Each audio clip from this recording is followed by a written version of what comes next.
àwàdà lásán ni mò ń ṣe tí mo fi ní màá fìlú sílẹ̀ tí Tinubu bá dààrẹ.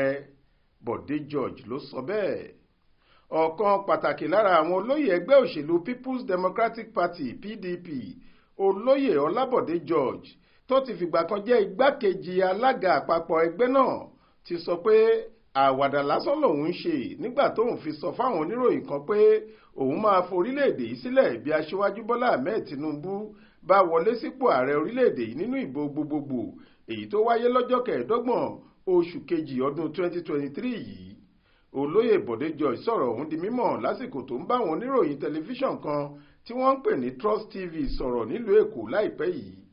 nínú ìdáhùn rẹ̀ sí ìbéèrè kan tí wọ́n bi pé ó ti fìgbà kan sọ rí pé òun máa fìlú sílẹ̀ bí aṣíwájú Bọ́lá Ahmed Tinubu bá di ààrẹ ilẹ̀ wa, olóyè Bọde George ní èmi máa ń ṣàwàdà lásán mà ní o, nítorí pé bẹ́ẹ̀ bá rántí dáadáa nínú ìfọ̀rọ̀wérọ̀ tí mo ṣe pẹ̀lú àwọn oníròyìn ọ̀hún lákòókò náà mo sọ fún wọn pé mo lè lọ síbi tó bá wù mí láti lọ gbé.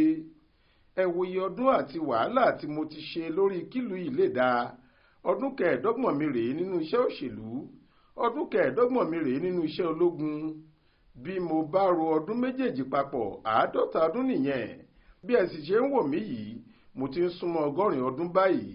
kí ló tún wá kù tí mò ń wá káàkiri, pàápàá jùlọ níbi tí mo bá dé yìí? ṣé ó wáá dáa kí n sá lọ síbi tí mi ò ti ní nífọ̀kànbalẹ̀ rárá, tó jẹ́ pé ìgbà gbogbo ni màá máa bojú wẹ̀yìn bí mo bá ń lọ jẹ́jẹ́ ara mi, tí màá máa bá ẹni tó ń sáré tẹ́lẹ̀ lẹ́yìn mi jà? mi ò wá ní lè fẹ̀dọ̀ lórí òróró títí dìgbà tí Ọlọ́run fi máa pè mí sọ́dọ̀ rẹ̀ pé ó tó nínú ohun tí mo gbélé ayé ṣe. mo kàn ń ṣàwàdà lásán ni, kò síbi tèmi ń lọ. alàgbà Bọde George ló sọ bẹ́ẹ̀.